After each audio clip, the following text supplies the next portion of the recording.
reasons why our hair fall out that we don't really suspect. Certain things, like, oh, I use a different, I wore certain styles and it broke my hair off, or I use a certain chemical and it came out color or something. Welcome to another video. Welcome to the Bajo channel, home of self-care, beauty, wellness, and any and everything that'll help you to become the most empowered version of you. I'm back with the second part of the video about reasons why our hair fall out that we don't really suspect. Certain things, like, oh, I use a different, I wore certain styles and it broke my hair off, or I use a certain chemical and it came out color or something. These are kind of obvious things that I'm talking about the things that you really would not think about in terms of why your hair is breaking. So this is my second part to this video. The next reason, and I think I did 3 or 4 in the last video. I'm going to do 3 or 4 in this video as well. I want to start with medications that we take. Medications. When you take certain medications, right? Whether it's for blood pressure, whether it's for thyroid, whether it's for antidepressants, whatever, we need this medication oftentimes because of certain things our body is going through, but it can make your hair fall out. Even if you're on birth control, starting and stopping birth control, if you're taking any type of steroids for any type of reason, immune building medication, whatever it is, it can make your hair fall out. It can. And what I have learned is that a lot of medications can be switched out to give you the same result that you need in your body, but not pull your hair out. I've seen that happen over and over again to different clients. They've gone through a certain situation in their life and they needed certain medications and they didn't realize, like, my hair is now like super thin, or my hair is literally like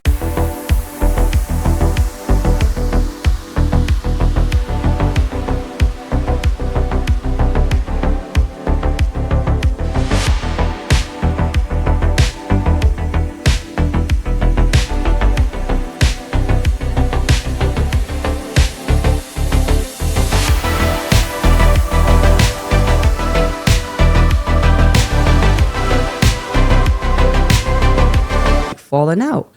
And so what happens is when you don't understand that the medications that you take can make your hair fall completely out, you will keep chasing, running around, looking for all of these reasons why. And it's all because of the medication that you take every day. A lot of times the answer is right in your face, but we just don't see it. So that is a major one. When your hair start breaking, just see, am I on any kind of medication? What am I on? It could be it could be, you may not think it's anything, but consult with your doctor and ask, is this medicine able to make my hair fall out? And a lot of times, even if it doesn't say it on the, even if it doesn't reveal that on the packaging or in the description of the medicine, everybody's body is different.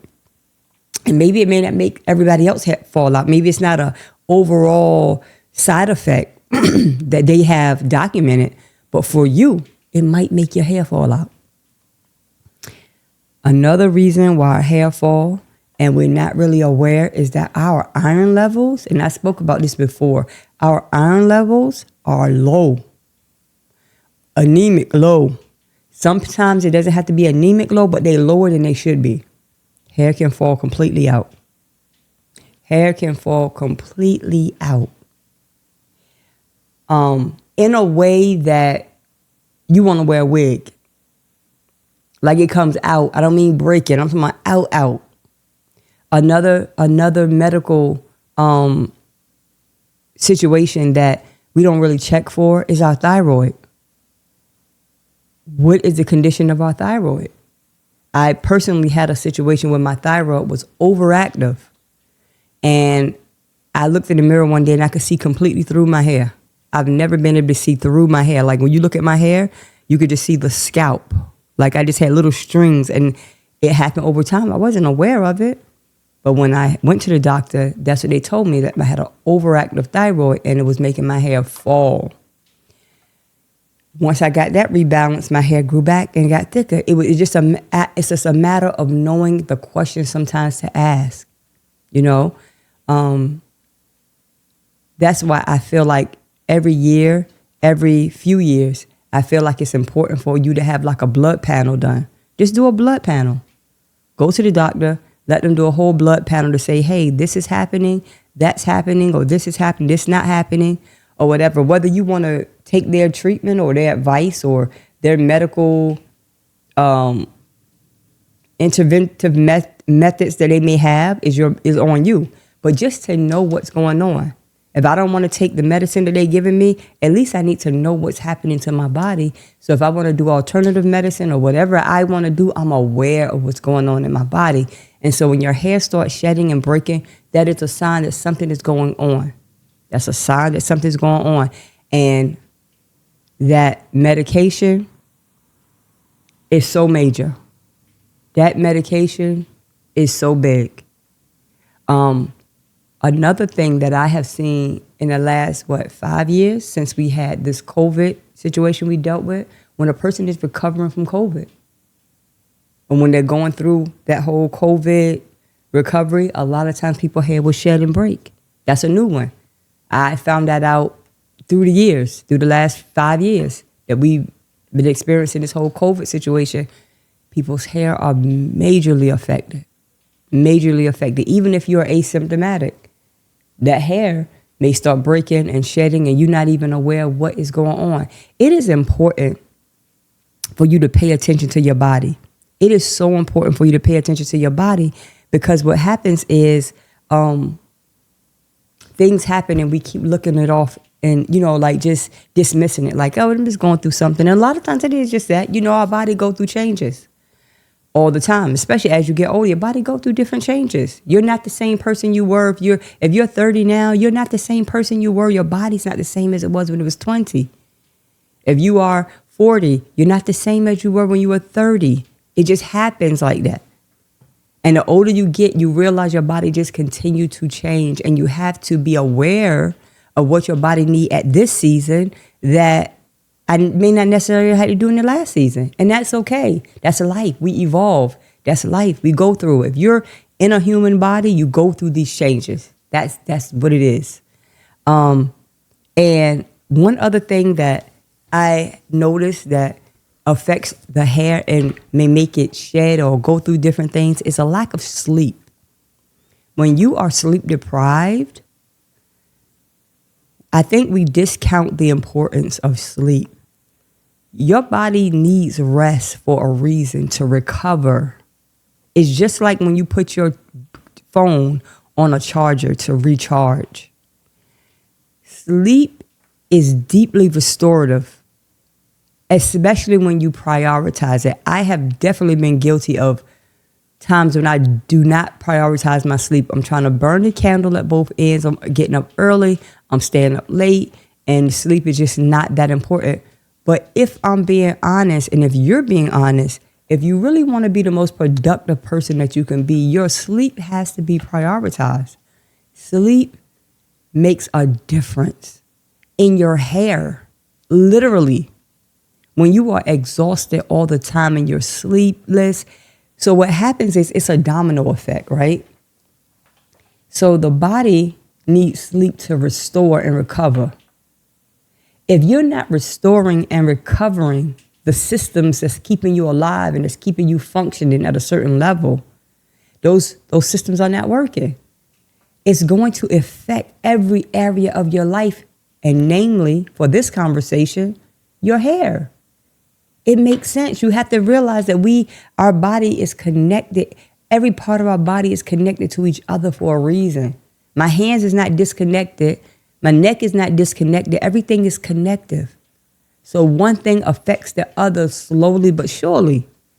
So sleep is so important. Getting rest, recovering, major. It will make your hair fall so fast. You won't even be able to catch it when you're combing it, literally. And I want you to be aware of these things because you can run around and you can exhaust every option that comes to your mind as to what's going on with my hair. And that's not the reason. It's just that you are not paying attention to these basic things that's going on with you. Whether you're stressed, whether you're taking medication, whether you're not getting enough rest, whether you're recovering from certain illnesses. Hair can fall. And it's important for you to be aware of it so that you don't overstress yourself and you're running around trying to figure it out. And all it is about slowing down and paying attention to yourself. Pay attention to yourself. We pay attention to everything, everybody, but not our body, not ourselves. We're living outwardly and not living inward. And that's where we always make our mistake. So yeah, that hair can fall out for so many different reasons. That has nothing to do with your hair care regimen. That has nothing to do with the products that you're using. That has nothing to do with a style that you're wearing. It has to do with life that's happening and you're not really paying attention or being aware that it's happening. So yeah, pay attention to yourself. Just slow down. This conversation, particularly about hair, but more importantly, just know that if it's affecting your hair, it can affect any other area of your body. So just be aware of that. I thank you for listening to this video. This is the Bajo channel, home of self-care, beauty, and wellness, and any and everything that can help you to become the most empowered version of you. Thank you again for listening. This is the Bajo channel, home of self-care. You taking care of yourself. Got it? Home of self-care. You caring for yourself. And remember, always remember that self-care, it is the best care. Later.